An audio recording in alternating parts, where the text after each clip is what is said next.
মসজিদ থেকে যদি সত্যি এই আওয়াজগুলো এই মেম্বার থেকে আমানতের জায়গা থেকে আমরা দিতে পারতাম, আর যারা আমরা শুনতে যাই এটা যদি সত্যি আমরা মেনে নিতে পারতাম, এদেশ দুর্নীতিতে চ্যাম্পিয়ন হতো না। জানি জীবিত অবস্থায় আবার দেখা যায় কিনা যে দেশ এখন আর আমাদের হাতে নেই। পার্বত্য চট্টগ্রাম অঞ্চলের কয়েকটা জেলা এবং মায়ানমার এবং ভারতের কিছু অংশ নিয়ে সাদা চামড়া যারা আছে, আমি নাম নিলাম না, এরা কিন্তু গোপন আন্দোলন চালিয়ে যাচ্ছে একটা স্বাধীন খ্রিস্টান রাষ্ট্র ঘোষণা দেওয়ার জন্য। কাফের মুশরিকরাও যদি কোরআন শুনতে চায় তাদের শোনানোর ব্যবস্থা করার নির্দেশ দিলেন কে? অথচ 96% মুসলমান আমরা এই দেশে। আমরা নিরাপদে মুসলমান হয়ে আল্লাহর কালাম শুনবো, সে অবস্থাও এখন দিন দিন হারিয়ে যাচ্ছে। আমি নিচে নামলাম না, আপনারা হয়তো টের পেয়েছেন আমি কি বলতে চাই। কাফেরদের নিরাপদে নিরাপত্তার সাথে কোরআন শোনার ব্যবস্থা করে দেওয়ার নির্দেশ যদি আল্লাহ দেয়, যে আমাদের নিরাপদে নিরাপত্তার সাথে আল্লাহর কালাম শোনার অধিকার নেই? এই অধিকারগুলো বিভিন্ন কায়দায় যারা বন্ধ করতে চাচ্ছে, আপনি পারবেন না, কারণ এটা তো আমির হামজার বক্তব্য না, এ বক্তব্য সরাসরি কার? কিরামান কাতিবিনা ইয়ালামুনা মা তাফআলুন। কিরামান কাতিবিন আমরা অনেকে জানি এটা দুইজন ফেরেশতা, নাকি না? এটা সম্মানিত লেখক দল, দুইজন লেখক আমাদের সাথে আছে, ওনারা লিপিবদ্ধ করছে। আপনার হায়াত পর্যন্ত যা হবে সব ওরা লিখে রাখবে। কিয়ামতের দিন 2 নাম্বার সাক্ষী, ইকরা কিতাবাকা কাফা বিনাফসিকা লিয়াউমা আলাইকা হাসিবা। আল্লাহ এটা ধরিয়ে বলবে, পড়ো। জান্নাতে যাবে না জাহান্নামে যাবে আজকে কাউকে জিজ্ঞাসা করা লাগবে না, তোমার হিসাবের জন্য তুমি নিজেই যথেষ্ট। 3 নাম্বার যে সাক্ষী, এই জমিনের উপরে আমরা যা করছি, সিংগায় ফৎকার দেওয়ার সঙ্গে সঙ্গে জমিনের ভেতরে যা আছে ওয়া খরাজাতিল আরদু আসফালাহা, সব কিছু বোঝা আকারে বের করে দেবে। 4 নাম্বার সাক্ষী আমার শরীরের অঙ্গ প্রত্যঙ্গ। আল্লাহ পাক বলেন, আল ইয়াউমা নাখতিমু আলা আফওয়াহিহিম ওয়া তুকাল্লিমুনা আইদিহিম ওয়া তাশহাদু আরজুলুহুম বিমা কানু ইয়াকসিমুন। ময়দানে মাহশারে যেদিন বিচার আসর শুরু হবে, ওই দিন আমাদের মুখমণ্ডল, মুখের উপরে আল্লাহ তাআলা লাগিয়ে দেবেন বা সেলাই করে দেবেন। আমাদের হাত, আমাদের অঙ্গ প্রত্যঙ্গ, বিশেষ করে কয়েকটা জিনিসের নাম এখানে এসেছে। প্রথমে আল্লাহর সাথে কথা বলবে তোমাদের হাত, তুকাল্লিমুনা আইদিহিম। হাত যে কথা বলতে পারে, এটা এখন হয়তো আমাদের অনেকের বিশ্বাস হচ্ছে না। কিয়ামতে এটা বলবে, আর এটাই বাস্তব।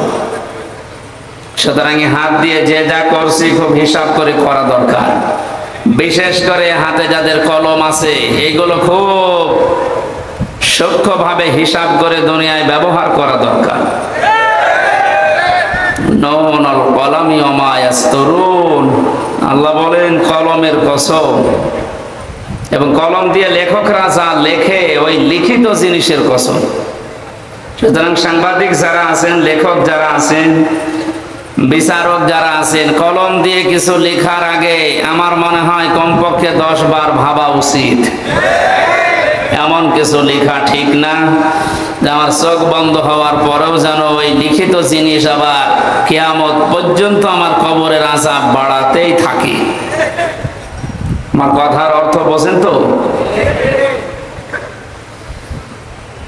লেখকরা যা লিখে যাচ্ছে, এই লিখিত জিনিসের কসম দিলেন কেন? পৃথিবীতে এমনও মানুষ আছে, বুঝে হোক না বুঝে হোক এমন কিছু লেখে, ওই সময় হয়তো আবেগে কিছু লিখে রাখা যাওয়ার পরেও লোকটা বিদায় নিলে ওই লিখিত জিনিস নিয়ে জীবিত মানুষেরা এমন এমন কিছু তৈরি করে রং চং মাখিয়ে, ওইটার দ্বারা হাজারো মানুষের চরিত্র ধ্বংস হয়, ওইটার দ্বারা হাজারো মানুষ হাইজাকার হয়, চাঁদাবাজি শেখে, ওখান থেকে হাজারো মানুষ বেয়াদব হয়ে যায়। আমি নাম নিলাম না, এদেশের একজন কথিত দশা লেখক, নাম করা, নাম নিলে আপনারা চিনবেন। এই লোকটা যে সমস্ত উপন্যাস যে সমস্ত বইগুলো লিখেছে, উনি মারা গেছে, কিন্তু তার এই বইগুলো দিয়ে এখন নাটক বানানো হচ্ছে, সিনেমা বানানো হচ্ছে। এমন এমন নাটক সিনেমা বানানো হয় যেখানে মানুষের চরিত্র ধ্বংস করা ছাড়া চরিত্র সংশোধনের কিছু সেখানে নেই। সে লোকটা তো মারা গেছে অনেক আগে, শুয়ে আছে সবুজ একটা শ্যামল জায়গায়। এর দ্বারা যত মানুষ এই দেশে চরিত্র হারাচ্ছে, পৃথিবীর সবচাইতে বড় সম্পদ মানুষের চরিত্র। এটা যারা হারিয়ে ফেলে তার কাছে আর কিছু থাকে না। আপনি তো মারা গেলেন, আপনার লিখিত জিনিস দিয়ে কি মানুষ হারাচ্ছে আপনি কবরে বসে বসে কিন্তু এখন টের পাচ্ছেন। এই জন্য লেখকরা যা লিখে যাচ্ছে ওই লিখিত জিনিসের গুরুত্বপূর্ণ আছে, গুরুত্ব আছে। এই জন্য আল্লাহ লিখিত জিনিসের কসম দিয়েছেন। এমনকি এটা যখন ইতিহাস হয়ে যায় তখন ওর কদর আরো বেড়ে যায়। আল্লাহ বলেন ওয়াল আসরি, ইতিহাসের কসম। কারণ পৃথিবীর ময়দানে অনেক কিছু অনেকে ভুলে যায়, ইতিহাস ওইটা সংরক্ষণ করে রাখে। ইতিহাস কিন্তু ভোলে না। পৃথিবীর নিয়মই হচ্ছে এইটা, ঘটনা যখন ঘটে ওই সময় কেউ লেখে না, ঘটনা ঘটে যাওয়ার পরে কিন্তু ইতিহাস লেখা হয়। আপনি কি বুঝে বলেন ঠিক নাকি আন্দাজে সবার সাথে তাল মিলান? আপনারা অনেকে আমরা জন্মের পর থেকে ইয়াজিদের ইতিহাস শুনি। লোকটা জালেম ছিল। কে ছিল? বলেন বলেন। এত জুলুম করেছিল, ওই সময় জালেমের বিরুদ্ধে লেখার মতো মানুষ পাওয়া যায়নি, কিন্তু ইতিহাস লেখা হয়েছে, না হয়নি? ইয়াজিদের যে ইতিহাস, এটা পড়লেই মানুষ তাকে গালি দেয়, অথচ নামটা তো খারাপ না। ইয়াজিদ অনেক সুন্দর নাম, সুন্দর নাম না? পৃথিবীতে এখন কাউকে পাবেন যে একটা কুকুরের নামও ইয়াজিদ রাখে? কোথায় আল্লাহ পৌঁছিয়ে দিয়েছে আপনি টের পেয়েছেন? আল্লাহর বিধানের বাইরে যারা জীবন চালাবে, আল্লাহ তাদের জীবনকে দঙ্কার ভেতরে ফেলবে। দঙ্কার যতগুলো তাফসীর পাওয়া যায় তার অন্যতম এটা। দঙ্কা মানে ওই মানুষটাকে আল্লাহ, 7টা বিষয় আছে দঙ্কার ভেতরে। এর 3 নাম্বারটা, পৃথিবীতে এই মানুষটা মারা যাওয়ার সময় একটা ইতিহাস হয়ে থাকবে। আমাদের ঝিনাইদহের এক এমপি কিছুদিন আগে মারা গেছে, ইতিহাস হয়ে আছে বাংলাদেশে। কত টুকরা করেছে তার লাশ, এমনকি শুনলাম যে বিলিন্ডার মেশিন দিয়ে পর্যন্ত বিলিন্ডার করে বিভিন্ন জায়গায় ছড়িয়ে দিয়েছে। বাংলাদেশে একটা ইতিহাস হয়ে রাখেনি। হয়তো এখন ইতিহাস কেউ লিখছে না, লেখা হবে একদিন।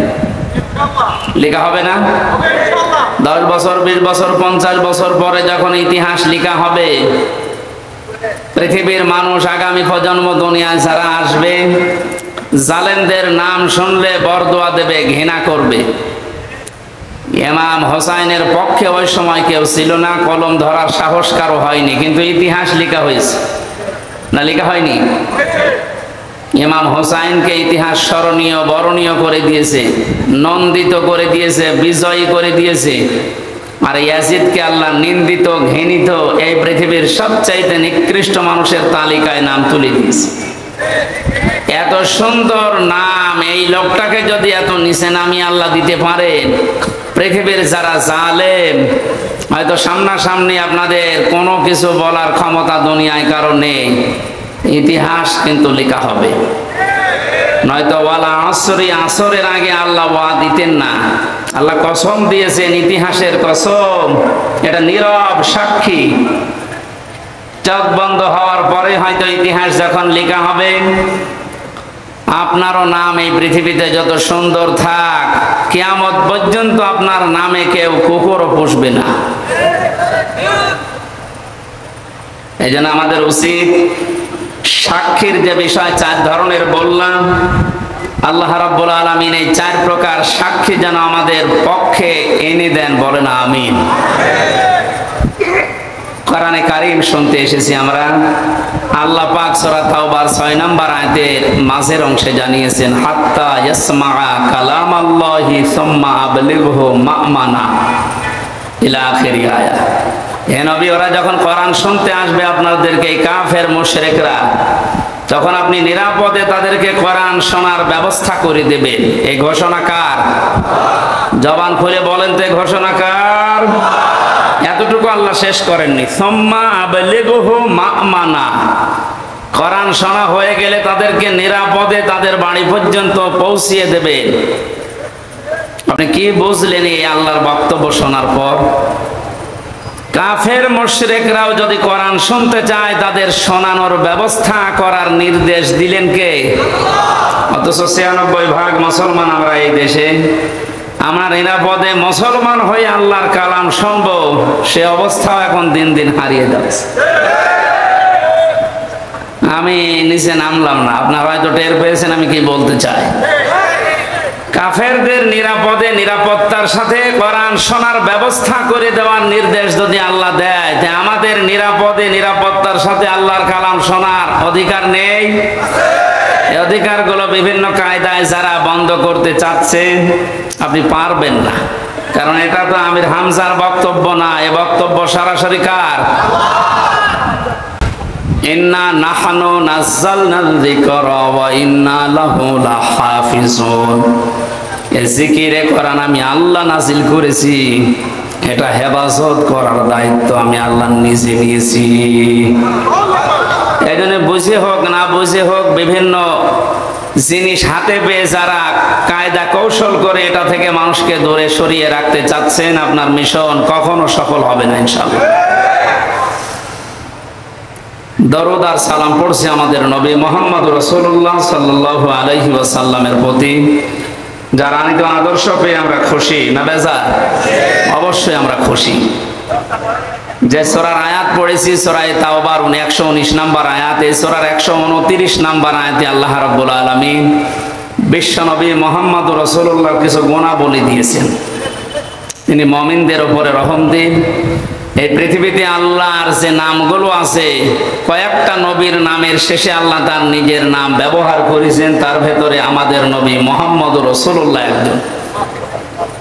কয়েকদিন ধরে যে ইবাদতটা চলে গেল, নাম আমরা জানি কুরবানি, নাম কি চলে গেল না? উৎসাহ উদ্দীপনা নিয়ে সারা দেশে এই দিবসটা পালন করেছি আমরা, এটা একটা মহান শিক্ষা দিতে এসেছিল। কুরবানির ইতিহাস আমি সেদিন এই লালমনিরহাট সদরে বলেছিলাম যে এই জায়গা থেকে এসেছি আর এই জায়গা থেকে শেষ হয়ে গেছে। এখানে ২৭টা শিক্ষা দিতে এসেছিল ১ বছর পর পরে কুরবানি। আল্লাহ রাব্বুল আলামিন তার নিজের যে নাম হালিম, যে নবীর নামের পরে দিয়েছেন ফাবাশশারনাহু বিগুলামিন হালিম। জাতির পিতা হযরত ইব্রাহিম নবী আলাইহিস সালাম আল্লাহর কাছে দোয়া করেছিলেন ৮০ অথবা ৯৯ বছর বয়সে, রব্বি হাবলি মিনাস সালিহিন, হে আল্লাহ তুমি আমাকে একটা নেককার সন্তান দান করো। আলেম যারা আছেন তাদেরকে খেয়াল করার জন্য বলছি, এখানে ২টা শিক্ষা আছে। আমাদের জাতির পিতা হযরত ইব্রাহিম আলাইহিস সালাম আল্লাহর কাছে দোয়া করেছিলেন কয় বছর? ৮০ বছর। কয় বছর? অন্য বর্ণনায় আছে ৯৯ বছর পর্যন্ত। বিবাহের পর থেকে ৯৯ বছর পর্যন্ত উনি দোয়া করছেন রব্বি হাবলি মিনাস সালিহিন, হে আল্লাহ আমাকে একটা নেককার সন্তান দান করো। আল্লাহ রাব্বুল আলামিন ৯৯ বছর পরে জবাব দিয়েছিলেন ফাবাশশারনাহু বিগুলামিন হালিম, হে ইব্রাহিম তোমাকে আমি একটা সন্তান দিয়েছি, শুধু সন্তান না, এটা গোলামিন হালিম, সহনশীল এবং ধৈর্যশীল। এটা ধৈর্যের পরীক্ষায় উত্তীর্ণ। আল্লাহ পাক বলেন গোলামিন হালিম। ইব্রাহিম নবী সঙ্গে সঙ্গে প্রশ্ন করেছিলেন, আল্লাহ আমাকে হালিম দিয়েছ, চাচা হালিম? কি হালিম? এমন হালিম দিয়েছে সন্তানটাকে, আসলে কি হালিম আমি এটা দেখতে চাই। ১১ থেকে ১৩ বছরের ভেতরে আল্লাহ রাব্বুল আলামিন হযরত ইব্রাহিম নবীকে স্বপ্নে দেখিয়েছিলেন যে প্রিয় বস্তুকে কুরবানি করো। ফালাম্মা বালাগা মা'হুস সা'য়া ক্বালা ইয়া বুনাইয়া ইন্নী আরা ফিল মানাম আন্নী আযবাহুকা ফানজুর মাযা তারা। সন্তানটা যখন নিজের সাথে চলাফেরা করতে শিখেছে, ছোট বয়সে এক মায়া থাকে। ছেলে আর মেয়ে যখন বাবার সাথে একটু চলাফেরা করা, তার হাতে পিঠে লাগা, একটু কাজে কামে সাহায্য করার বয়সে উপনীত হয়, আল্লাহ নিজে বলেন ওই সন্তানের প্রতি মার বাবার মহব্বত ভালোবাসা আরো বেড়ে যায়। জন্মের পরে আল্লাহ জবাই করার জন্য বললেন না কেন? কারণ তার থেকে কোনো সাহায্য সহযোগিতা এখনো পর্যন্ত ইব্রাহিম নবী পাননি। 11, 12 বছর 13 বছর বয়সে সন্তান যখন হাতে লাগার মতো, হুকুম করলে শোনে, এ কাজ করো, এটা নিয়ে আসো, যখন এই শোনার মতো বয়সে পরিণত হয়েছে, আল্লাহ রাব্বুল আলামিন তখন এই পরীক্ষাটা তার উপরে চাপিয়েছেন। ইব্রাহিম আলাইহিস সালামের ঘটনা বলা আমার উদ্দেশ্য না, কারণ এই 4-5 দিন আপনারা বহু এই কাহিনী শুনেছেন। এখান থেকে শিক্ষাটা আমি নিতে চাই। হযরত ইব্রাহিম নবীকে আল্লাহ যে হালিম দিলেন, গোলামিন হালিম, উনি ওটা পাওয়ার পরে প্রশ্ন করেছিলেন, আল্লাহ কি হালিম তুমি আমাকে দিয়েছো, আমি ওটা দেখতে চাই। এই জন্য স্বপ্নে দেখার পরে সন্তানটাকে তিনি জবাই করে ফেলতে পারতেন, করেন নাই। এটা মনিরের ভেতরে আছে তাফসীর। আমি জেলখানায় বসে বসে যে 11-12টা তাফসীর মিলিয়েছিলাম, তার ভেতরে এটা একটা তথ্য। উনি সন্তানটাকে ডাক দিয়ে বললেন, ক্বালা ইয়া আবাতি ফাআল মা তুমার, হে আমার কলিজার টুকরা সন্তান, আমি স্বপ্নে দেখলাম তোমাকে আমি জবাই করছি, এখন বলো তো তোমার রায় কি? প্রশ্ন আসতে পারে, হুকুমটা কার? জবান করেন না কেন? পালন করছে কে? সাধারণ মানুষ না, আল্লাহর খলিল, যিনি প্রতিটা পরীক্ষায় পাশ করার পরে উপাধি পেয়েছেন। বাংলাদেশের বিভিন্ন প্রান্তে যাবার পরে দেখি কারণ নামের আগে পরে লেখা দীনবন্ধু, দীপবন্ধু, বাকিটা নাই, আমি বললাম কত রকমের বন্ধু আমরা দেখতে পাই, অথচ ইব্রাহিম আলাইহিস সালাম বন্ধু ছিলেন। এটা এমনি এমনি তিনি পাননি। দিনাজপুরেও একজন আছে, আমি নাম নিলাম না, মানবতার বন্ধু। ইব্রাহিম নবীকে আল্লাহ, আমি পড়া কোরআন পড়ে পেয়েছি, 50টা পরীক্ষা করেছিলেন। তার ঈমান সম্পর্কে 10টা, আমল সম্পর্কে 30টা, আর পুরা শরীরের ভেতরে 10টা। এই 50টা পরীক্ষা করার সর্বশেষ পরীক্ষায় তাকে বলেছিলেন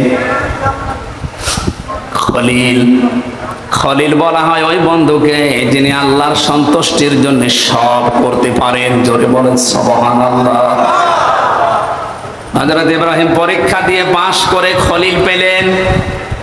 ডাক দিয়ে বলে, রব্বুল আলামিন তুমি আমাকে গোলামিন হালিম দিয়েছো, তোমার নামটা আমার সন্তানের নামের সাথে লাগিয়েছো, দেখি কেমন হালিম দিলে। এই যে পরীক্ষা, এই কারণেই তিনি সন্তানকে জিজ্ঞাসা করেছিলেন। অথচ বাকি 49টা পরীক্ষা আপনি তাফসীর দেখেন, কোন পরীক্ষার আগে কাউকে জিজ্ঞাসা করা, প্রশ্ন করা, এমনকি যেদিন এই ছোট সন্তানকে মরুভূমিতে রেখে আসে, বারবার স্ত্রী হাজেরা রাদিয়াল্লাহু তাআলা আনহা প্রশ্ন করেছিলেন, স্বামী আমাকে রেখে যাচ্ছেন নবজাতক সহ, এটাকে আপনার নিজের ইচ্ছা না আল্লাহর ইচ্ছা?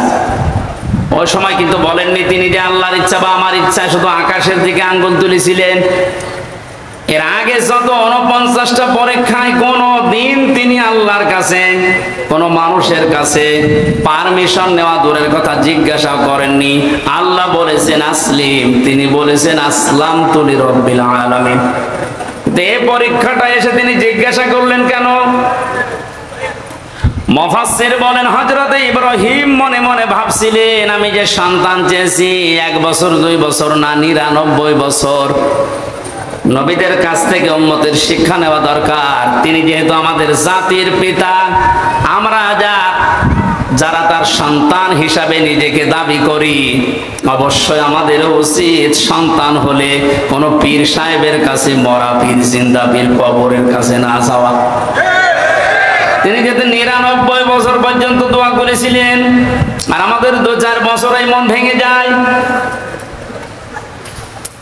সন্তানটা পাওয়ার পরে চিন্তা করছিলেন, আল্লাহ আমাকে হালিম দিয়েছে, আমি আসলে পরীক্ষা করে দেখি কেমন গোলামেন হালিম। বললেন, বাবা আমি স্বপ্নে দেখেছি তোমাকে জবাই করছি, এখন তোমার রায় বলো। ছোট মানুষ তো রায় একবারেই বলতে পারতেন, আপনি কি বাবা না কসাই? ছোটবেলায় রেগে এসেছিলেন, কোনোদিন খোঁজ খবর নিলেন না, 11 বছর বয়সে এখন এসে বলছেন যে তোমাকে জবাই করতে চাই। একটা কথা হলো। এমনকি অহংকার চলে আসবে নিজের ভেতরে, এমন কোন কথা মুখ দিয়ে বের করেননি। মাত্র 11 বছর বয়সে হযরত ইসমাইল নবী আলাইহিস সালাম যে কথা তিনি জবাব দিয়েছিলেন বাবাকে, কিয়ামত পর্যন্ত উম্মতি মুহাম্মদের জন্য আল্লাহ অনুকরণীয় করে রেখে দিয়েছেন।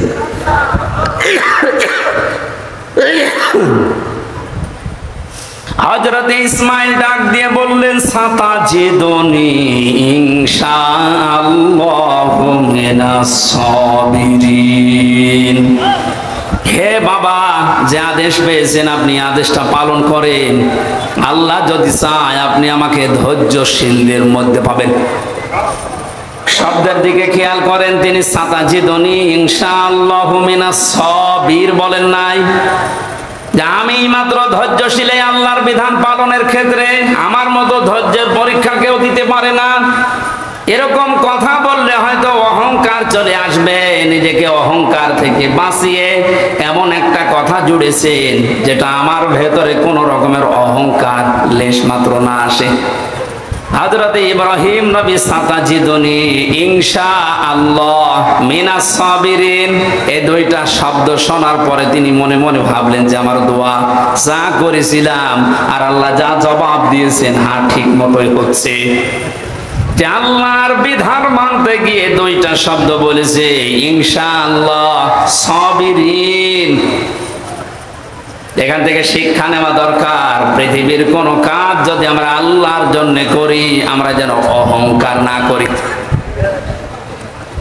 হযরত ইসমাইল নবী আলাইহিস সালাম বাবাকে বললেন, আপনি শুরু করেন যা স্বপ্নে দেখেছিলেন। তাফসিরে হাদিসে যে বিশাল কাহিনী আপনারা শোনেন জন্মের পর থেকে, হযরত ইসমাইল নবীকে নিয়ে তার বাবা যখন জবাই দিচ্ছিলেন, ওই সময় আল্লাহ পাক তাকে ডাক দিয়েছিলেন, ফালাম্মা আসলামা ওয়া তাল্লাহু লিল জাবিন।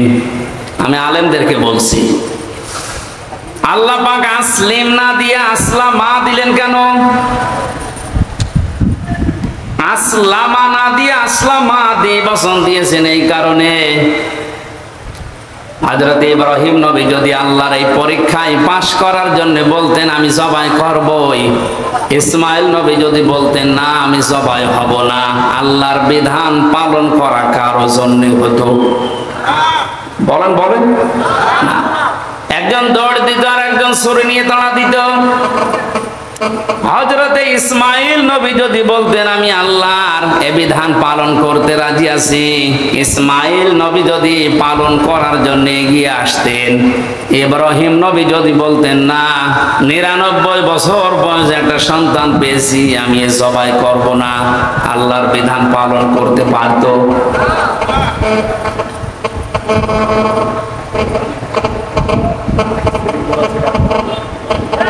মেশিনের উপরে ফোন আছে নাকি? আপনারা শুনতেছেন? আমি এরপর 1 মিনিট পরে একটা প্রশ্ন করব, যদি বলতে না পারেন এখানে বসে থাকবো। ফালাম্মা আসলামা দিয়ে বচন দিয়েছেন কেন? না ডিস্টার্ব হলে তো আমি বোঝাতে পারবো না। এই ছেলে মোবাইলে ই করতে পারবে, লক করে রাখতে পারো না?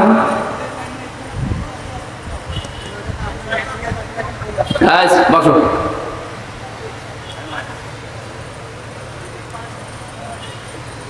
আমার ভাইরা, ফালাম্মা আসলামা দেওয়ার কারণে এইটাই একটু খেয়াল করেন। এখানে এইটা বলার জন্য আমি এই 10-15 মিনিট ব্যয় করছি, এমনিতে না। আল্লাহ পাক বলেন আসলামা, টান দিলাম 1 বচন 2 বচন, কি দিয়ে বচন দিয়েছি কেন জানো? দুইজনেই যখন এগ্রি হয়েছে, রাজি হয়েছে আল্লাহর বিধান পালন করার জন্য, দুইজন রাজি, আল্লাহ পাক তখন তাদের এই বিধান সহজ করে দিয়েছেন। শুধু না, অনাদাইনাহু আইয়া ইব্রাহিম, আরশ থেকে আল্লাহ ডাক দিয়েছেন, ইব্রাহিম ক্বাদ সাদ্দাকতার রুইয়া ইন্না কাযালিকা নাজজিল মুহসিনিন, অবশ্যই তুমি তোমার স্বপ্নকে সত্যে রূপ দিয়েছো, আর এভাবেই করে আমি মুহসিন বান্দাদেরকে পুরস্কার দিয়ে থাকি। আল্লাহ মুহসিন না দিয়ে মুহসিনিন বহু বচন দিয়েছেন। শুধু এটা ওই সময়ের জন্য না, কিয়ামত পর্যন্ত 2টা শিক্ষা এখানে বহন করে। 1 নাম্বার আসলামা দেওয়ার শিক্ষা, 2 নাম্বার মুহসিনিন দেওয়ার শিক্ষা। একটু খেয়াল করুন ভাই, আমাদেরকে আল্লাহ পাক জানাতে চেয়েছেন বাপ বেটা দুইজনে যখন রাজি, তখন যেমন আল্লাহর বিধান পালন করা তাদের জন্য সহজ হয়ে গেছে। এদেশের 18 কোটি জনগণ, আমরা 1628 জন মানুষ দায়িত্ব পালন করছে 18 কোটি মানুষের উপরে। 1628 জন যদি এখন এই বাংলাদেশে ইব্রাহিম নবী আলাইহিস সালামের ভূমিকায় অবতীর্ণ হতে পারে, 18 কোটি মানুষ যদি আমরা এখন ইসমাইল নবীর ভূমিকায় আসতে পারি, আল্লাহর কসম 41 সাল লাগবে না, 41 ঘন্টায় আল্লাহর বিধানে দেশে কায়েম হয়ে যাবে। আসলামা দেওয়ার প্রথম ব্যাখ্যা এইটা। ঘটনা শুধু শুনে গেলে যাচ্ছি, এখন যদি এরপরের আয়াতগুলো একটা একটা করে শিক্ষামূলক বলি, আমার মনে হয় আপনারা কান্নাকাটি করবেন। কাঁদার দরকার নেই, এখানে শিক্ষাটা নেওয়া দরকার। যারা আছেন কারো ইশারায় না চলে জাতির পিতা ইব্রাহিম আলাইহিস সালামের ভূমিকায় আপনারা অবতীর্ণ হবেন, এইটাই জাতি চাচ্ছে। আল্লাহর বিধান যখন যেটা সামনে আসবে, চিন্তা ভাবনা না করে একবারে আল্লাহর বিধান পালন করার জন্য অবতীর্ণ হবেন। আমরা যারা আছি 16 কোটি 18 কোটি জনগণ, আমরা ইসমাইল নবীর ভূমিকায় এগিয়ে আসব ইনশাআল্লাহ।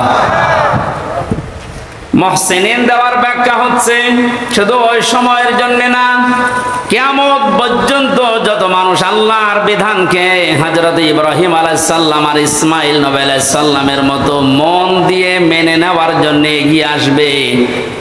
ওনাকে যেমন দুম্বা দিয়ে পরীক্ষা করেছিল, সবাই হয়েছে, কিন্তু সন্তানের পরিবর্তে দুম্বা। আল্লাহ পাক বলেন কিয়ামত পর্যন্ত ইন্না কাযালিকা নাজিল মুহসিনিন, আমার মুহসিন বান্দাদেরকে ঠিক আমি এইভাবে করে পুরস্কার দেব। ইন্না হাযা লাহুল বালাউল মুবিন ওয়া ফাদাইনাহু বিযিবহিন আযীম। আমার কথার মূল ছিল আল্লাহ পাক যত নাম ব্যবহার করেছেন বিভিন্ন নবীদের নামের পরে, তার 1 নম্বরে দিয়েছেন হযরত ইসমাইলকে। তিনি ছিলেন ধৈর্যশীল, সহনশীল, ধৈর্যের পরীক্ষায় উত্তীর্ণ সন্তান। 2 নম্বরে নাম আল্লাহ দিয়েছেন হযরতে ইসহাক নবী আলাইহিস সালামকে, গোলামিন আলিম, আমার জ্ঞানী বান্দা। আমরা মুহাম্মদুর রাসূলুল্লাহকে আল্লাহ পাক তার নিজের সবচাইতে বড় নামটা দিয়েছেন, ওয়া ইন্নাকা লাআলা খুলুকিন আযীম। হে নবী, আপনাকে আমি এমন চরিত্র দিয়েছি, এই যে রাউফুর রহিম, এটা একটা চরিত্র। উম্মতের উপরে, উম্মতের ভেতরে যারা ঈমানদার তাদের প্রতি আল্লাহ পাক বলেন আপনার একটা আলাদা মহব্বত, ভালোবাসা আছে, আপনি স্নেহশীল, আপনি মায়াশীল তাদের জন্য। আপনাকে এমন একটা চরিত্র আমি আল্লাহ দিয়েছি, কিয়ামত পর্যন্ত মানুষ অনুসরণ করে ওর কোল কিনারা খুঁজে পাবে না। জোরে বলেন সুবহানাল্লাহ। এই নবীর উপরে দরুদ আর সালাম পড়ি। কোরআনে কারীমের সূরা তাওবা 119 একটা মাত্র আয়াত আমরা পড়েছি। লক্ষ লক্ষ হাদিস থেকে দুইটা বর্ণনা আছে, একটা আবি উমামা থেকে আর একটা আবি হুরায়রা থেকে। আমি একটা হাদিস পড়েছি, কোন মানুষ যদি তার ঈমানকে পরিপূর্ণ করে নিতে চায়, সে কাউকে ভালোবাসলে যেন দুনিয়ার কোনো স্বার্থে না, আল্লাহর জন্য ভালোবাসে। আজ আমাদের অনেকের ভালোবাসা হয় মেকি নাই কোনো স্বার্থের কারণে, এই জন্য আমাদের ঈমান পরিপূর্ণ হতে চায় না। শব্দটা যদিও ছোট্ট, এটা কিন্তু অনেক ওজনওয়ালা কথা। মান আহাব্বা লিল্লাহ, কাউকে যদি কেউ ভালোবাসে, কার জন্য বাসবে? বলেন বলেন। দুই নম্বরে, কাউকে যদি কেউ ঘৃণা করে, সেজন্য আল্লাহর জন্য ঘৃণা করে। তিন নম্বরে, কাউকে কিছু দান করলে আল্লাহর জন্য দান করা লাগবে। কাউকে কিছু যদি বিরত থাকেন দেওয়া থেকে, তাও আল্লাহর জন্য বিরত থাকা লাগবে। ফাকাদ ইস্তাকমালাল ঈমান, নবীজি বলেন সে যেন তার ঈমানকে কামেল করে নিয়েছে, পরিপূর্ণ করে নিয়েছে। হাদিসটা আমাদের প্র্যাকটিক্যাল লাইফে আল্লাহ সেট করার তৌফিক দেন, বলেন আমিন। তেলাওয়াত করেছিলাম সূরা তাওবা। কোন সূরা বলেন তো? কোন আয়াত থেকে কথা শুনতে হলে তাফসীর অনুযায়ী 5টা বিষয় লক্ষ্য করা লাগে। আমরা জানি তাফসীর এক মাযহারিতে আছে।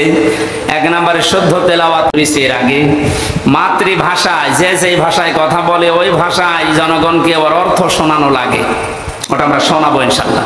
3 নম্বর, ঐতিহাসিক প্রেক্ষাপট, এ সূরা নাজিল হওয়ার পেছনে কারণ কি, ওইটা বলা লাগে।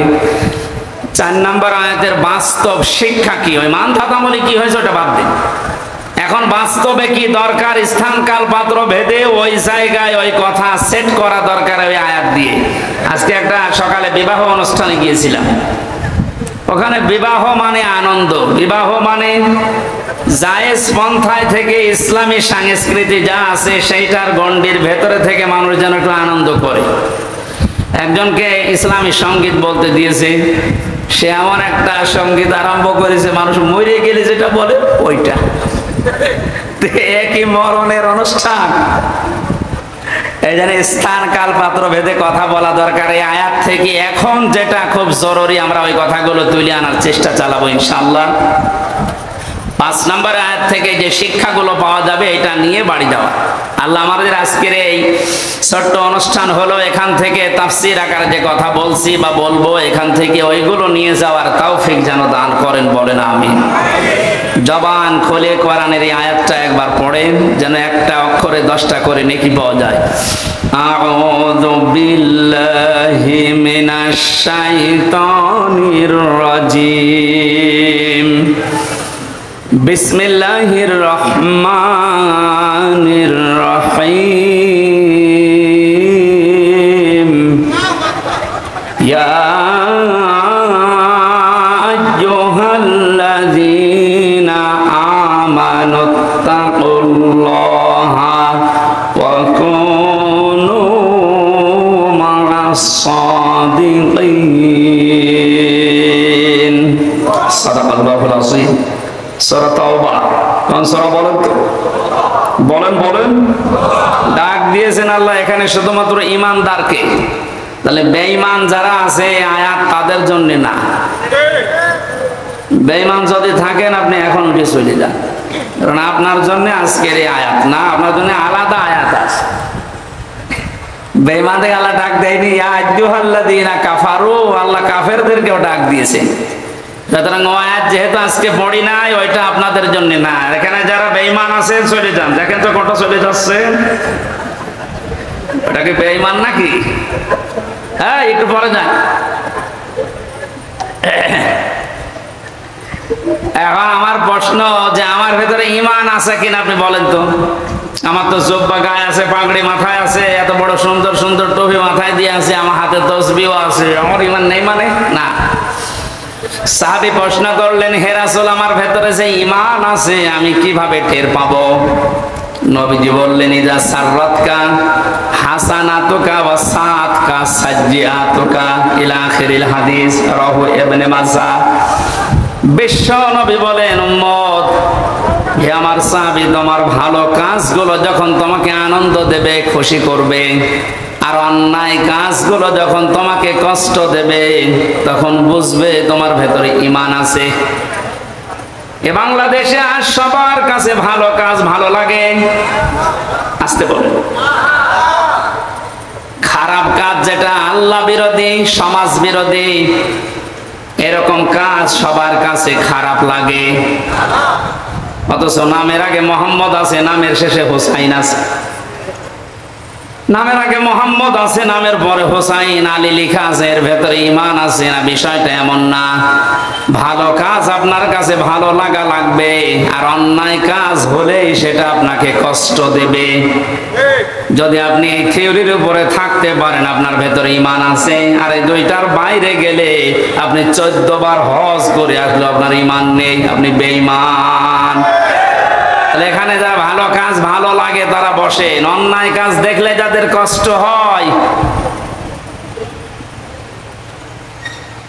ঈমানদারকে আল্লাহ ডাক দিয়ে দুইটা আদেশ দিয়েছেন, ইত্তাকুল্লাহ, আমি আল্লাহকে ভয় করো, ওয়া কুনু মা'আস সাদিকিন, আর দুনিয়ায় যারা সত্যবাদী তোমরা তাদের সঙ্গে থাকো। এখানে আদেশ কয়টা? বলেন বলেন। এই আদেশ কি হামজার আদেশ? আল্লাহ রাব্বুল আলামিন আমাদেরকে প্রতিনিধি বানিয়েছেন, খলিফা বানিয়েছেন। আল্লাহ নিজে এই কাজটা করলে মানায় না, তার শানের সাথে যায় না। এই জন্য খলিফা হিসাবে মনে করেন আমি সেই কুষ্টিয়া থেকে আল্লাহর খলিফা হয়ে এসেছি, আল্লাহর বান্দাদের সামনে আল্লাহর ওই কথাগুলো অ্যাডভার্টাইজ করছি। আশা করি আপনি আল্লাহর এই দুইটা আদেশ আজকে থেকে মেনে নেওয়ার, মেনে চলার চেষ্টা করবেন। এক নম্বরে ইত্তাকুল্লাহ, আল্লাহকে ভয় করো। প্রশ্ন আসতে পারে, জন্মের পর থেকে শুনছি আল্লাহকে ভয় করো, তো ভয় তো করি না। আল্লাহকে ভয় করে শব্দের ভেতরে যে ব্যাখ্যাগুলো আমাদের এই বাংলাদেশ, ভারত, পাকিস্তানে চলে, একটা স্বাভাবিক ব্যাখ্যা এখন নিয়ে আসা লাগবে। ইত্তাকুল্লাহ, তাকওয়ার ব্যাখ্যা আধুনিক ভাবে সব চাইতে সুন্দর ব্যাখ্যা আমার কাছে মনে হয়। আল্লাহর ভয় তো আছেই, আল্লাহর নিষিদ্ধ কাজগুলো ঘৃণা করে ছেড়ে দেওয়ার নাম তাকওয়া। এবং যেই বিষয়ে আমরা আছি দুনিয়াতে, ওই বিষয়ের উপরে দক্ষতা অর্জন করে, ওই বিষয়ের উপরে জ্ঞান অর্জন করে ওটা দুনিয়ায় কাজে লাগানোর নাম তাকওয়া। আমি বোঝাতে পারিনি।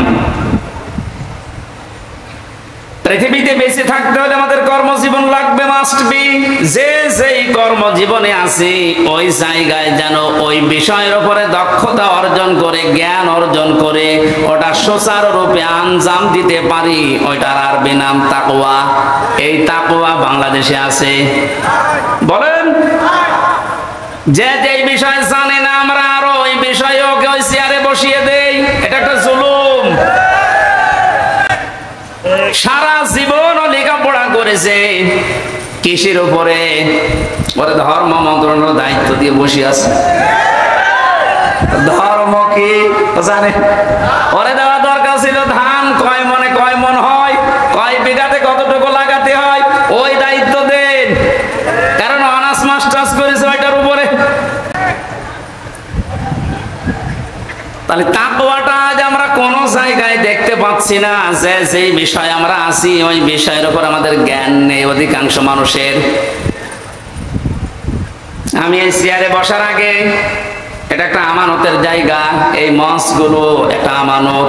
এখানে বসার আগে আমার যতটুকু দায়িত্ব, এখানে যা দরকার ওই বিষয়গুলো কোরআন থেকে, হাদিস থেকে চিন্তা ভাবনা করে, গবেষণা করে, পড়াশোনা করে এসে বলা।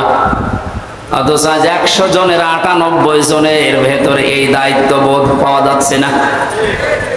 7 দিন পর পর মসজিদে জুমার নামাজ হয়, এটা খেলা করার জন্য না। ইমাম সাহেব 7 দিন ব্যক্তি, পরিবার, সমাজ আর রাষ্ট্রের দিকে তাকাবে। 7টা দিন কোরআন থেকে, হাদিস থেকে সলিউশন কি, এর সমাধান কি, উনি এইগুলো মিলিয়ে মিলিয়ে লোড করবে। 7 দিন পরে জমার নামাজে দাঁড়িয়ে জনগণকে ওই বিষয়ে সতর্ক করবে। জনগণ ওইটা বাস্তব জীবনে, প্র্যাকটিক্যাল লাইফে সেট করবে। 3.5 লাখের উপরে মসজিদ থেকে যদি সত্যি এই আওয়াজগুলো এই মেম্বার থেকে, আমানতের জায়গা থেকে আমরা দিতে পারতাম, আর যারা আমরা শুনতে যাই এটা যদি সত্যি আমরা মেনে নিতে পারতাম, এদেশ দুর্নীতিতে চ্যাম্পিয়ন হতো না। গভীর একটা ষড়যন্ত্র চলছে আজ কিছুদিন ধরে। না জানি জীবিত অবস্থায় আবার দেখা যায় কিনা যে দেশ এখন আর আমাদের হাতে নেই। কিছুদিন আগে 14 দলের সাথে বৈঠকের সময় মাননীয় প্রধানমন্ত্রী যে আশঙ্কা পেশ করেছিলেন, তার শেষের যে 5টা কথা, পার্বত্য চট্টগ্রাম অঞ্চলের কয়েকটা জেলা এবং মায়ানমার এবং ভারতের কিছু অংশ নিয়ে সাদা চামড়া যারা আছে, আমি নাম নিলাম না, এরা কিন্তু গোপন আন্দোলন চালিয়ে যাচ্ছে একটা স্বাধীন খ্রিস্টান রাষ্ট্র ঘোষণা দেওয়ার জন্য। ওদিকে মায়ানমারের কিছু অংশ, ভারতের কিছু অংশ, বাংলাদেশের চট্টগ্রামের রাঙ্গামাটি, বান্দরবন, খাগড়াছড়ি, এই কয়েকটা জায়গা নিয়ে, দক্ষিণ সুদানে যেমন দিয়েছে কিছুদিন আগে, ইন্দোনেশিয়ার পূর্ব তৈমুরে দিয়েছে কিছুদিন আগে। জীবিত অবস্থায় যদি ওটা আবার দেখে যাওয়া লাগে যে বাংলাদেশও ভাগ হয়ে একটা দক্ষিণ সুদানের মতো স্বাধীন খ্রিস্টান রাষ্ট্র চলছে, এটা দেখে যাওয়ার আগে মরে যাওয়া ভালো। কারণ যে স্বাধীনতা, সার্বভৌমত্ব অখণ্ড রাখার জন্যে, অক্ষুণ্ণ রাখার জন্য হাজার হাজার মানুষ জীবন দিয়েছে, লক্ষ লক্ষ মানুষ, লক্ষ লক্ষ মানুষের ইজ্জত সম্ভ্রম হারিয়েছে, সেটা যদি এখন চর্ম চোখে দেখে যাওয়া লাগে, এত চেতনা করে কি হবে? অনেকে চেতনার দোহাই দিয়ে বিভিন্ন কাজ করে যাচ্ছে। চেতনা আপনার থাকছে না, তো চেতনাটা কাজে লাগান। আল্লাহ সভাপতির উদয় হওয়ার তৌফিক দিন যদি কপালে হেদায়েত থাকে। এজন্য ষড়যন্ত্র যা হচ্ছে, নাক কান চোখ মুখ খোলা রাখা দরকার আমাদের। যে যেখানে আসি ওই জায়গা থেকে যেন জ্ঞান অর্জন করার মাধ্যমে, দক্ষতা অর্জন করে ওই জায়গাটা আমরা ঠিক রাখতে পারি আঞ্জাম দেওয়ার মাধ্যমে। আল্লাহ পাক বলেন তাকওয়া অর্জন করো। এখানে আমি 9টা বিষয় পেয়েছি। তাকওয়া অর্জন কিভাবে করতে হয়? আল্লাহর নিষিদ্ধ কাজগুলো ঘৃণা ভরে ছেড়ে দিতে হয়। যে যেই কাজে আসি ওই কাজের দক্ষতা অর্জন করে, জ্ঞান অর্জন করে ওইটা বাস্তবায়ন করতে হয়। এখন তাকওয়ার ফলাফল কি? তাফসিরে মাঝারিতে, তাফসিরে তাবারিতে এই 2টা জায়গায় পড়ে পেয়েছি। তাকওয়া যদি কেউ অর্জন করে, মহান আল্লাহ তাকে 12টা পুরস্কার দুনিয়া আখিরাত মিলে দান করেন। বলেন সুবহানাল্লাহ। দুনিয়ায় তাকওয়ার 1 নাম্বার ফলাফল, এ দুনিয়াতে এই লোকটা বিপদে মুসিবতে পড়লে এমন জায়গা থেকে আল্লাহ সাহায্য পাঠায়, লোকটার ধারণাও ছিল না যে এখান থেকে সাহায্য আসতে পারে। সত্যি যদি আপনার তাকওয়া অর্জন হয়, এটা আপনি দেখতে পারবেন। 2010 সালে আমি বিশ্ববিদ্যালয়ে ভর্তি হয়েছিলাম। এর আগে যেখানে জমার নামাজ পড়াতাম, আয়াতের বাস্তব প্রেক্ষাপট আমি নিজের জীবনে পেয়েছি। কোরআনে কারীম জানিয়েছে, ইয়া আইয়ুহার রাসূল বাল্লিগ মা উনজিলা ইলাইকা মির রাব্বিক ওয়া ইল্লাম তাফআল ফামা বাল্লাগতা রিসালাতা ইলা আখিরি আয়াত। সূরা মায়েদার 67 নম্বর আয়াতে আল্লাহ রাসূলকে ডাক দিয়েছেন, হে রাসূল, আপনি তাবলীগ করেন, প্রচার করেন, পৌঁছিয়ে দেন। কি তাবলীগ করবেন, কি প্রচার করবেন? মা উনজিলা ইলাইকা মির রাব্বিক, আপনার রব আপনাকে যেটা দিয়েছে তার নাম কি? কোরআন। বলেন বলেন। তাহলে তাবলীগ এই শব্দটা কোরআনে কারিমে আল্লাহ ব্যবহার করেছেন আমর হিসাবে। আল্লাহর আদেশ, আল্লাহর আমর তার বান্দাদের জন্য মেনে নেওয়া নফল না ফরজ? তাহলে তাবলীগ করা কি? বলেন বলেন, আপনি ভুল বুঝবেন না। তাবলীগ করা ফরজ। কিসের তাবলীগ?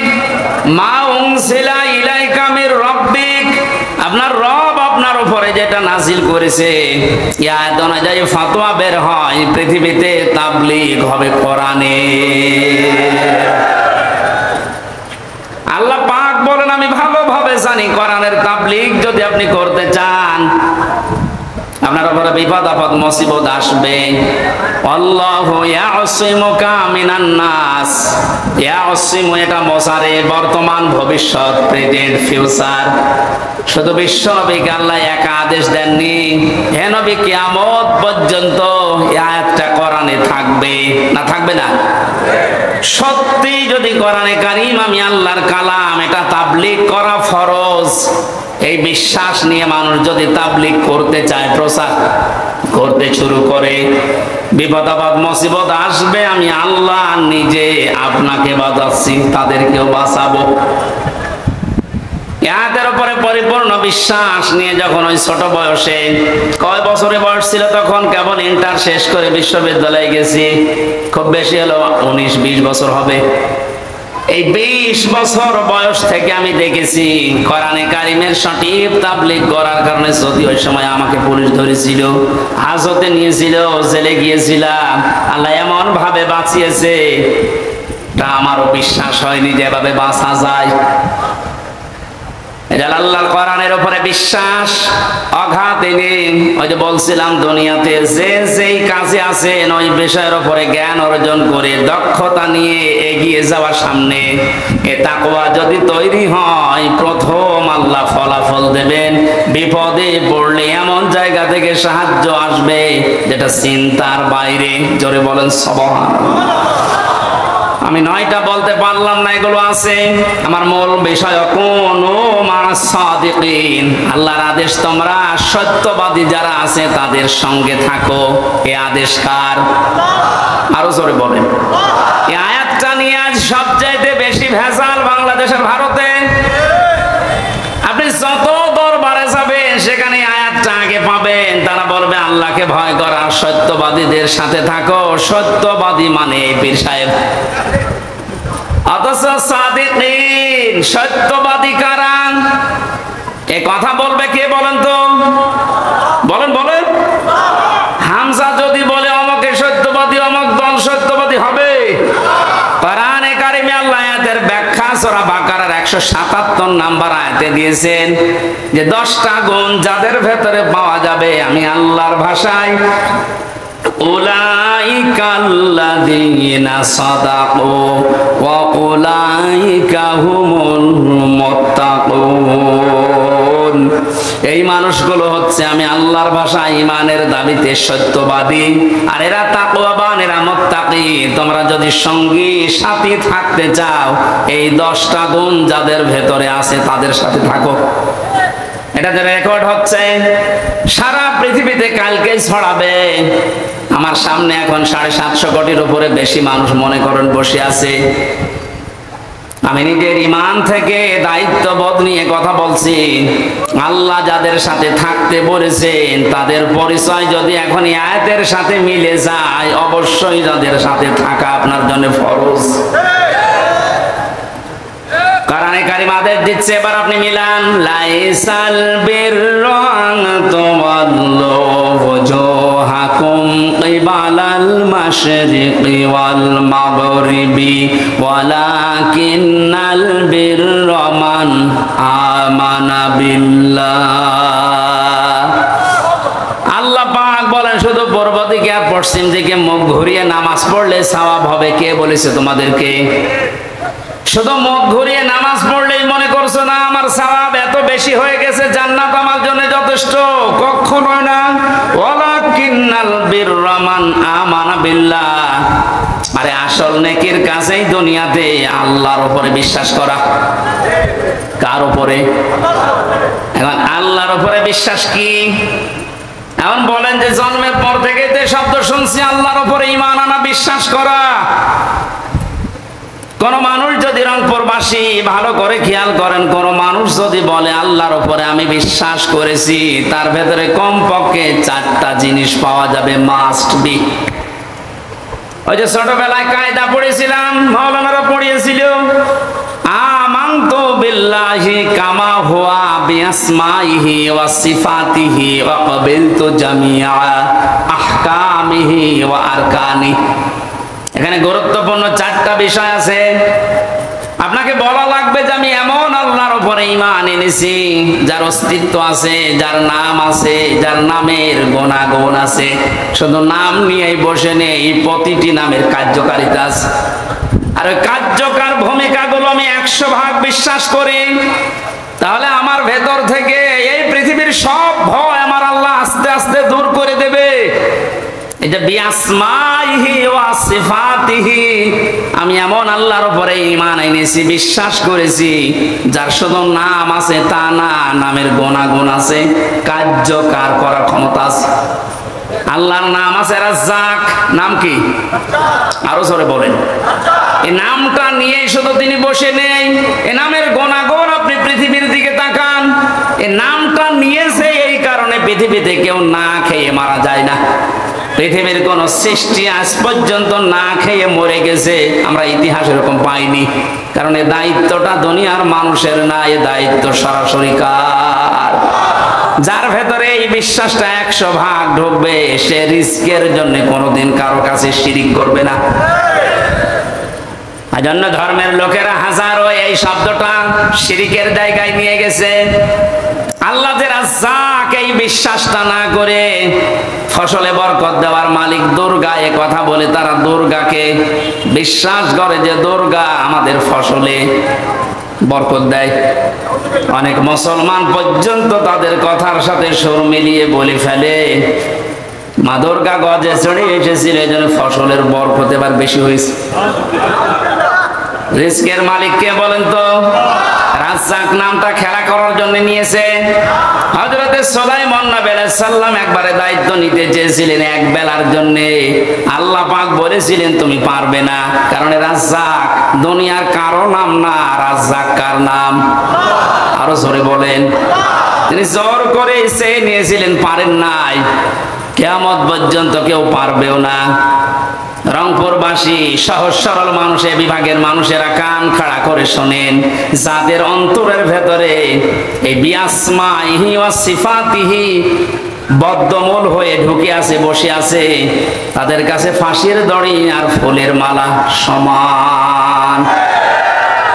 তাম দুনিয়ায় একদিকে চলে গেলেও এই মানুষগুলোকে আল্লাহ যে রাজ্জাক এখান থেকে আপনি টলাতে পারবেন না। এই জন্য মানুষগুলোর জীবনের দিকে তাকিয়ে দেখবেন যারা আল্লাহকে রাজ্জাক বলে বিশ্বাস করে, রিস্কের কোনো পরোয়া কোনো ভয় তাদের নেই, কারণ এই দায়িত্বটা আল্লাহর। আল্লাহ যেই দায়িত্ব নেয়নি ওই বিষয় নিয়ে তারা সব সময় চিন্তিত। রিস্কের বিষয় কার কাছে? আপনার মরণের পরে আপনার আমল অনুযায়ী আপনার হিসাব হবে। আমল ভালো না হলে আল্লাহ আপনার জন্য জান্নাত দেবেন না। এই জন্য যে মানুষগুলো আল্লাহ যেটা আমাদের উপরে ছেড়ে দিয়েছে যে ঈমান আর আমল, এইটা ঠিক করার জন্য, সোজা করার জন্য তারা 24 ঘন্টায় দেখবেন ব্যস্ত। রিস্কের জন্য তাদের এত ব্যস্ততা, এত পেরেশানি দেখতে পাবেন না। আমার ভাইরা, শেষের কথাগুলো আর মারাত্মক। আমি এমন আল্লাহর উপরে ঈমান এনেছি যার অস্তিত্ব আছে, না শুধু অস্তিত্ব নিয়েই বসে নেই, শুধু নাম নিয়েই বসে নেই, নামের গুণাগুণ কার্যকারিতা তো আছে। কাবিল তো জামিয়া, আমি কবুল করে নিয়েছি সব কিছুকে। আহকামিহি ওয়া আরকানি, যত বিধান তিনি আমার জন্য দিয়েছেন দুনিয়াতে সব আমি কবুল করে নিলাম, স্বীকার করলাম। যত হুকুম আহকাম আরকান আছে সব আমি মেনে নিয়েছি। এই 4টা বিষয় গুরুত্বপূর্ণ ভাবে আল্লাহকে সেই ছোটবেলায় আমরা শুনিয়েছি কায়দা পড়তে গিয়ে। কোন মানুষ যদি ঈমান আনে যে আমানতু বিল্লাহ, আমি ঈমান এনেছি, কয়টা বিষয় মানা লাগবে বলেন তো? আল্লাহ বলেন এটা আসল নেকির কাজ। এটা যার ভেতরে বদ্ধমূল হবে তার 2 নম্বর কাজ হবে ওয়াল ইয়াউমিল আখিরি, এই মানুষগুলো কিয়ামতে জবাব দেওয়া লাগবে, এই বিশ্বাস তার ভেতরে দিন দিন তৈরি হবে। যে জাতির ভেতরে কিয়ামতের বিশ্বাস যত বেশি তৈরি হবে, ওই জাতি তত বেশি জবাবদিহিমূলক আচরণ করবে। মরণের পরে জবাব দেওয়া লাগবে, আল্লাহর দরবারে দাঁড়ানো লাগবে। বিশ্বাস আজ আমাদের ভেতরে নেই, এই জন্য আমরা বেপরোয়া জীবন যাপন করছি। আয়াতের তাফসিরে আজকেই পড়ছিলাম কোন মাস সাদিকিন, আল্লাহ পাক জানিয়েছেন হে নবী আপনি বলেন দুনিয়াতে যারা সত্যি পৃথিবীতে সত্যের উপরে টিকে থাকার জন্য চেষ্টা চালায়, আসমানে একটা ঘোষণা হয়ে যায় যে আমার ওই বান্দা ওই বান্দি সত্যবাদী। ধরে বলেন সুবহানাল্লাহ। কোন মানুষ যখন সত্যবাদী হিসাবে পরিগণিত হয়, ঘোষণা হয় আসমান জমিনে, আল্লাহ পাক ওই সত্যের দ্বারা তাকে জান্নাতের দিকে এগিয়ে দেন।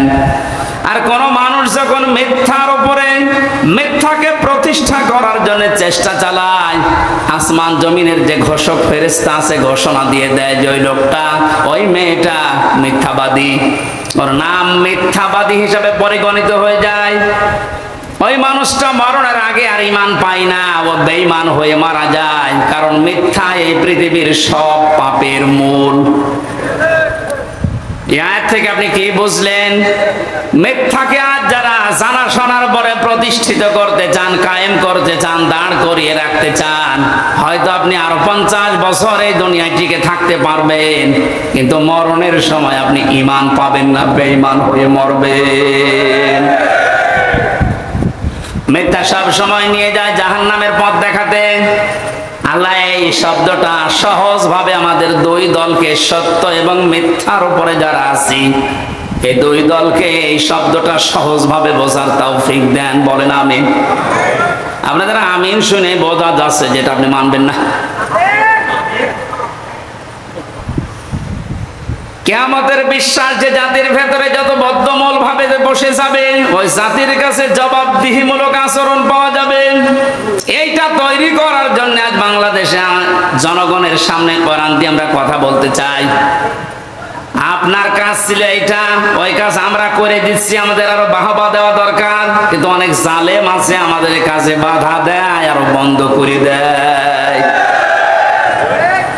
ওয়ালিয়াউমিল আখির পর্যন্ত আল্লাহ শেষ করেননি। এই শব্দটার ভেতরে এত কিছু লুকিয়ে পেয়েছি আমি। কোন মানুষ যদি সত্যিই বলে আল্লাহ কিয়ামতে আমার জবাব দেওয়া লাগবে, এটা আমি বিশ্বাস করি, দেখবেন ওর জীবন ওই দিন থেকে আস্তে আস্তে পরিবর্তন হয়ে যাচ্ছে। ওর চলাফেরা, ওর কথাবার্তা, ওর লেনদেন, ওর আচার আচরণ সব পাল্টিয়ে গেছে। খলিফাতুল মুসলিমিন হযরত ওমর, হাদিসটা যদিও দুর্বল, আমি শিক্ষার জন্য বলছি। ইন্তেকালের 12 বছর পর তার সন্তান আব্দুল্লাহর সাথে দেখা হয়েছিল স্বপ্নে। হযরতে আব্দুল্লাহ বলেন, বাবা কোথায় ছিলেন এতদিন? খলিফাতুল মুসলিমিন হযরত ওমর বলে, বাবারে আজ 12টা বছর আমি দুনিয়ার জীবন ছেড়েছি, আমি আল্লাহর দরবারে হিসাব দিচ্ছিলাম। শেষ পর্যন্ত মহান আল্লাহ আমাকে বলেছে, ও মা তোমারে মাফ করে দিলাম। 12 বছর পরে এখন আমি আল্লাহর মাপের ঘোষণা পেয়ে জান্নাতের নহর থেকে গোসল করে জান্নাতের কাপড় পরে আমি জান্নাতে যাচ্ছি। ও রংপুরবাসী, আকাশের তারকার চাইতে হযরত ওমরের নেকির কাজ দুনিয়ায় বেশি ছিল। রাস্তা দিয়ে গেলে শয়তান পর্যন্ত ভয় পেত ওই রাস্তায় যেতে। নবীর পরে যদি কেউ নবী হওয়ার যোগ্যতা অর্জন করত, হযরত ওমর নবী হয়ে যেত। জান্নাতের সার্টিফিকেট জিন্দা অবস্থায় যে পেয়েছিল যারা, তার ভেতর উনি 2 নাম্বার। এই পর্যায়ের মানুষ, মানে যদি 12 বছর লাগে তারপর আল্লাহ বলেন আমি মাফ করে দিয়েছি। বলেন তো আপনি নিজের দিকে তাকিয়ে আপনার কয় বছর লাগবে? আমি মাঝে মাঝে একা যখন থাকি, আমার মাঝে মাঝেই মনে হয় আল্লাহ তুমি যদি আমার এখনই বলো হামসা তোরে আমি 2024 সালের জুন মাসের 1 তারিখ পর্যন্ত মাফ করে দিলাম, যা শুধু জুন মাসের 2 থেকে এই 24 এই 23টা দিনের হিসাব দিয়ে তুই জান্নাতে চলে যা। আমার যে জীবনের স্টাইল, আমার মনে হয় 24 দিনের হিসাবও আমার দেওয়া সম্ভব না। আপনারা পাইবেন না? আপনাদের গলার ভাব দেখে বোঝা যাচ্ছে পারবেন।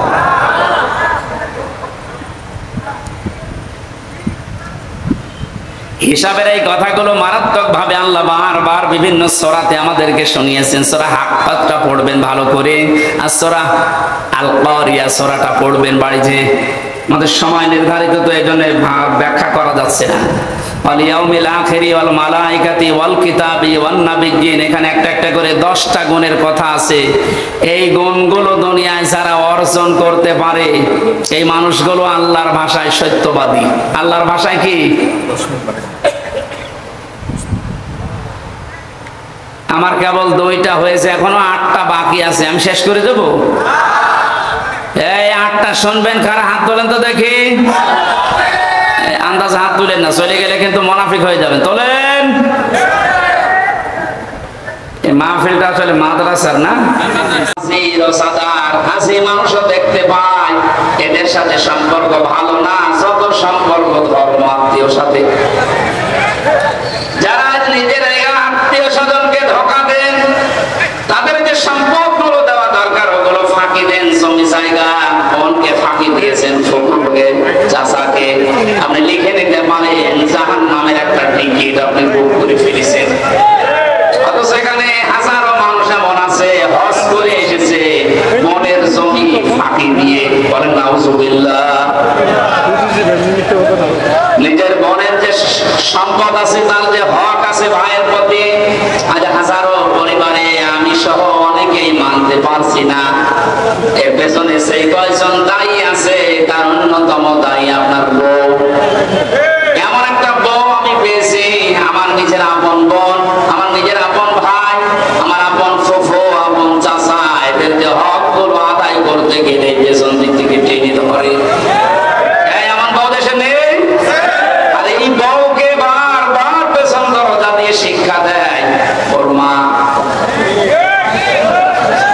এখানে মেয়েরা যারা এসেছেন, বিয়ের পরে যদি আপনি মায়ের পরামর্শ মতো বুদ্ধি মতো চলেন, বেশি দিন সংসারে টিকতে পারবেন না, দেখবেন ডিভোর্স হয়ে গেছে।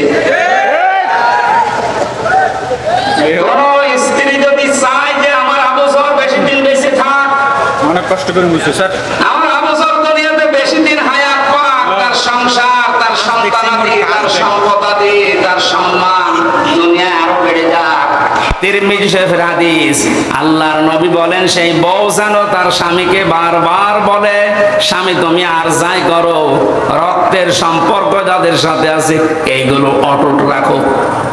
কিন্তু আজ এদের কারণে এই সাবিল কোরবাটা আমরা করতে পারি না। তার মানে যে স্ত্রীর জন্য, যে স্ত্রীর মার কারণে আমার নিজের রক্তের সম্পর্ক ঠিক রাখা যায় না, ওই স্ত্রী চায় যে আমার আবু জর তাড়াতাড়ি মুদি চাক। কথা বলছেন এখানে? আমি সহ যারা আছি ঝামেলায়, আল্লাহ আমাদেরকে ঝামেলা কাটিয়ে ওঠার এবং এই আয়াতের উপরে আমল করার তৌফিক দেন, বলেন আমিন। সম্মানিত মা বোনেরা, কথাটা শুনতে যদিও আপনার কাছে খারাপ লাগছে, এইটাই বাস্তব। আমি নিজে একজনের জামাই, আমি নিজে আমার ইমান থেকে বলছি, আমি আমার শ্বশুর শাশুড়িকে, এখানে যত জামাই আছে প্রত্যেকটা জামাই আমরা যেভাবে শ্বশুর শাশুড়িকে মা বাবা মনে করে দেখি, আমাদের বউগুলো যদি তারা নিজেদের শ্বশুর আর শাশুড়িকে নিজের মা বাবার মতো মনে করে দেখতো, কোনো সংসার আলাদা হতো না।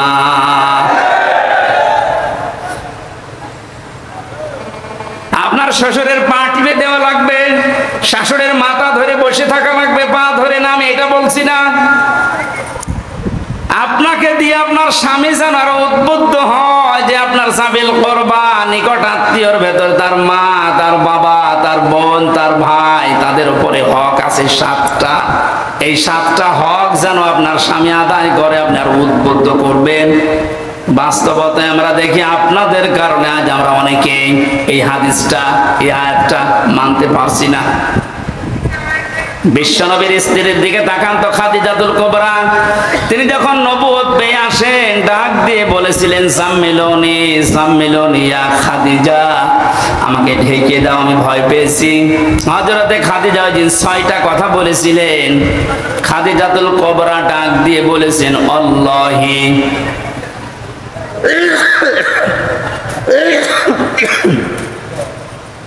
কাল্লা লা ইউখজিকাল্লাহু আবাদান। এই শব্দের ভেতরে খাদিজাতুল কুবরা আল্লাহর নামই উচ্চারণ করেছেন 2 বার, অথচ তিনি অতক্ষণ পর্যন্ত ঈমান আনেননি। তিনি বলছেন, আল্লাহর কসম কখনোই না, আল্লাহ আপনাকে অপমান করতে পারেন না, করবেনও না, কারণ আপনি 6টা কাজ দুনিয়ায় করেন। 1 নম্বরে এই দুনিয়াতে রক্তের সম্পর্ক যাদের সাথে আছে এগুলো আপনি ঠিক রাখেন। খাদিজাতুল কুবরা যদি সাহায্য না করতেন, বিশ্ব নবীর নিকট আত্মীয় রক্তের সম্পর্কগুলো ঠিক রাখতে পারতেন না।